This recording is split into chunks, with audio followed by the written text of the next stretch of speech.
তফসিরে পাইকারি লিখে রাখছে না, পাইকারি লেখলে বুঝবো কোনটা? লেখলে তো খালি বুঝার বিষয় আছে।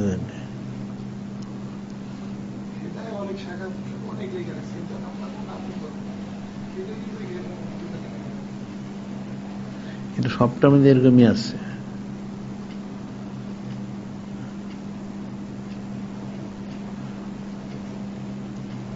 আর এগুলির কারণে তো মানুষ বিভ্রান্ত হয় বেশি।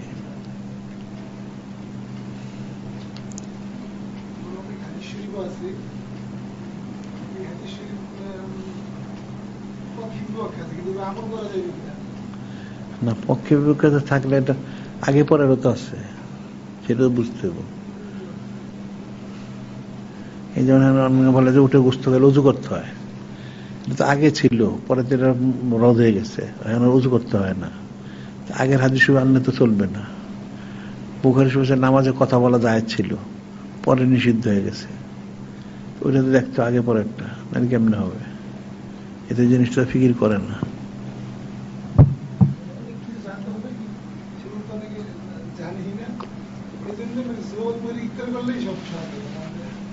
বুঝার বিষয়।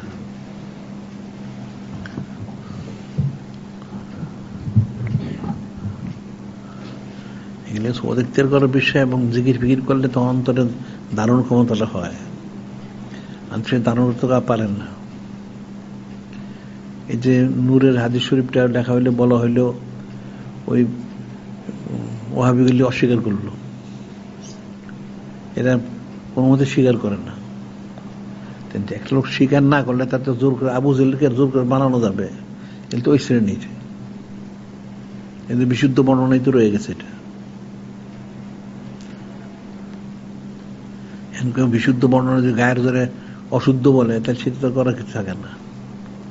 কাফেরা তো কোনো ছবি মানে না, তাই কি করা যাবে? সে তো খণ্ডন করতে পারে না, কিন্তু তারপরে মানেন না। নাস্তিকরা আল্লাহ পাক ওনাকে মানে না, বা ইহুদি নাসারা যারা আছে এরা নূরে মুজাসসাম হাবিবুল্লাহ হুজুর পাক সাল্লাল্লাহু আলাইহি ওয়াসাল্লাম ওনাকে মানে না, নাউযুবিল্লাহ। তাই করার কি আছে?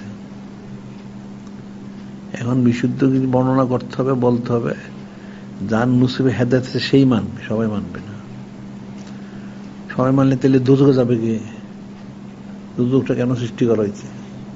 এদের জন্য সৃষ্টি করা হয়েছে।